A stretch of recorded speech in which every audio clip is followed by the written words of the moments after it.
Você realmente se conhece? Não estou perguntando se você sabe seu nome, idade, profissão ou gostos pessoais. Estou perguntando se você já olhou nos olhos da sua própria alma, se já encarou os cantos escuros da sua psique, se já reconheceu suas sombras, seus traumas, suas máscaras e, principalmente, se já conseguiu se despir de tudo que é mentira para descobrir quem você realmente é. Carl Jung dizia que conhecer a si mesmo não é apenas uma jornada de autodescoberta. É uma transformação radical. É atravessar o caos interior para reencontrar a verdade que sempre esteve lá, escondida sob camadas e mais camadas de condicionamentos, medos e ilusões. A maioria das pessoas vive uma vida inteira sem nunca se conhecer. E por isso repetem padrões, sabotam relacionamentos, fogem da solidão, se escondem atrás de máscaras sociais, vivem para atender às expectativas dos outros. E quando se perguntam por que sentem esse vazio constante, não percebem que estão desconectadas de si mesmas. Porque o verdadeiro sofrimento humano não nasce das circunstâncias, nasce do abandono de si. Mas e se eu te dissesse que tudo começa a mudar no exato momento em que você escolhe se olhar de verdade?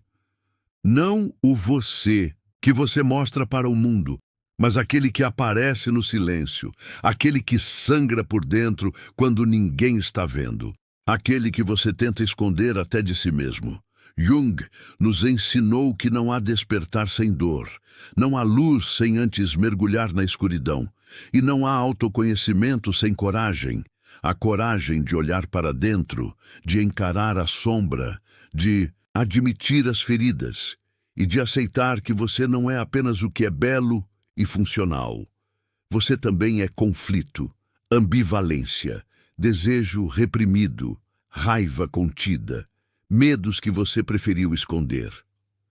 A frase mais conhecida de Jung é: quem olha para fora sonha, quem olha para dentro desperta. E essa frase carrega uma verdade profunda. Enquanto você buscar respostas fora, viverá à mercê das circunstâncias, sempre reagindo, sempre se adaptando, sempre tentando ser aceito. Mas, no momento em que começa a olhar para dentro, tudo muda. Você deixa de ser controlado e começa a assumir o controle. Você para de repetir histórias e começa a escrevê-las. Você descobre que a paz que buscava no mundo só existe dentro de você. Conhecer a si mesmo é se libertar. É romper os grilhões invisíveis que te aprisionam a uma vida que não é sua. É descobrir que a dor não precisa mais te definir e que a sua história pode ser ressignificada. Mas por que é tão difícil se conhecer? Porque isso exige atravessar o desconforto, exige olhar para aquilo que você evitou por anos. Jung chamava isso de o confronto com a sombra. A sombra é tudo aquilo que você negou em si mesmo, tudo o que foi reprimido, escondido, rejeitado, mas que continua vivendo dentro de você, no inconsciente. E enquanto você não olhar para essa sombra, ela vai controlar sua vida.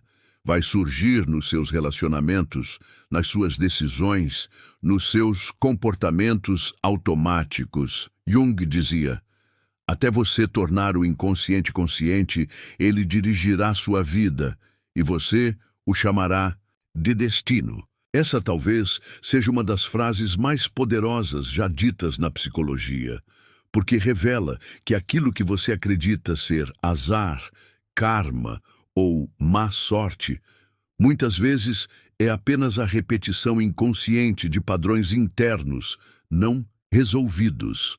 Autoconhecimento é trazer luz a esses padrões.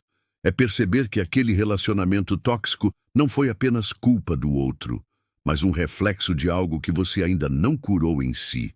É entender que sua ansiedade pode estar te mostrando um desequilíbrio mais profundo. É aceitar que sua raiva, sua carência, sua frustração são convites da alma para um reencontro com sua verdade. Mas cuidado, autoconhecimento não é autojulgamento. É fácil cair na armadilha da culpa. Mas Jung dizia que o processo de individuação, o caminho para se tornar quem você realmente é, exige compaixão. Exige que você olhe para si com ternura, com compreensão, com humanidade. Porque se conhecer é também se perdoar. Você foi ferido. Você foi moldado por experiências que deixaram marcas. Você aprendeu a se proteger da forma que pôde. E está tudo bem. Agora, o que você faz com isso é escolha sua. Você pode continuar reagindo automaticamente ou pode começar a observar, a entender, a curar. E aqui está um ponto importante. O autoconhecimento não é um destino, é uma jornada. Não há um ponto final. Não há uma versão perfeita de você esperando para ser encontrada. Há, sim, um processo contínuo de reencontro, uma dança entre luz e sombra, entre aceitar o que é e transformar o que precisa ser transformado. Carl Jung também nos alerta para algo fundamental. Conhecer a si mesmo não significa isolar-se do mundo. Pelo contrário, significa se relacionar de forma mais verdadeira, significa deixar de usar máscaras, significa estar presente nos vínculos sem se perder neles. Porque quando você se conhece, você entende seus limites, suas necessidades, suas verdades, e começa a se posicionar, começa a dizer não sem culpa, começa a dizer sim com o coração. A autenticidade é uma das maiores consequências do autoconhecimento. E ela tem um custo. Você deixa de agradar a todos, deixa de ser o bonzinho, deixa de se moldar para ser aceito, mas em troca ganha algo muito mais valioso: paz e liberdade. Quantas vezes você já sentiu que não estava vivendo a sua vida? Quantas vezes agiu para ser amado e não porque aquilo fazia sentido para você?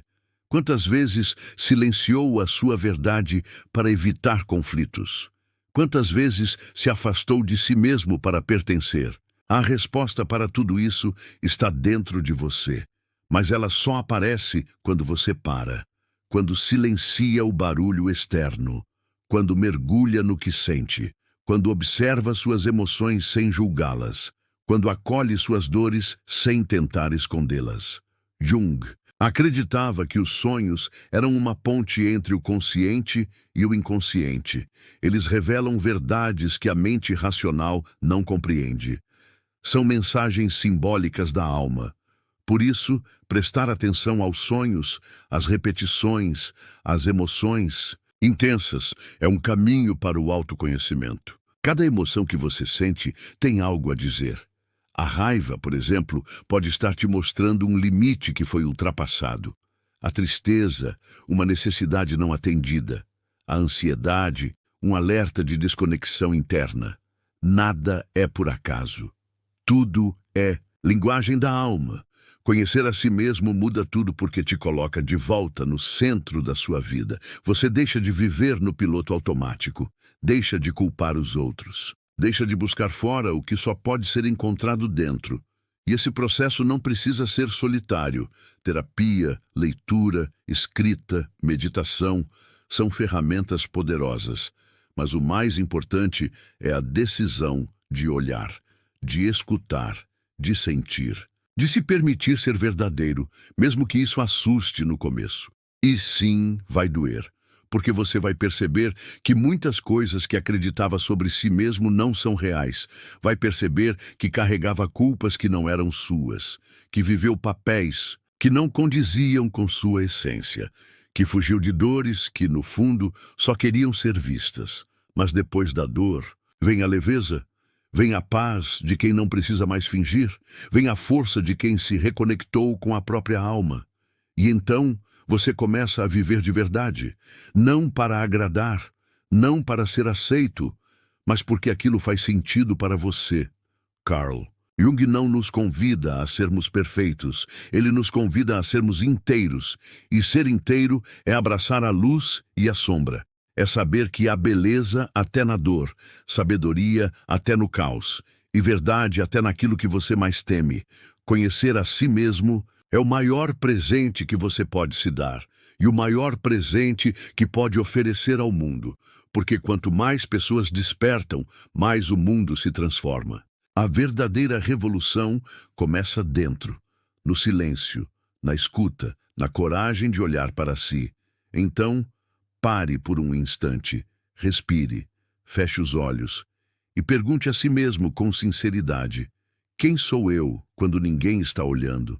Talvez a resposta não venha agora, talvez demore, mas uma coisa é certa: ela já está dentro de você, esperando o seu olhar, esperando o seu sim, esperando a sua verdade, porque conhecer a si mesmo muda tudo.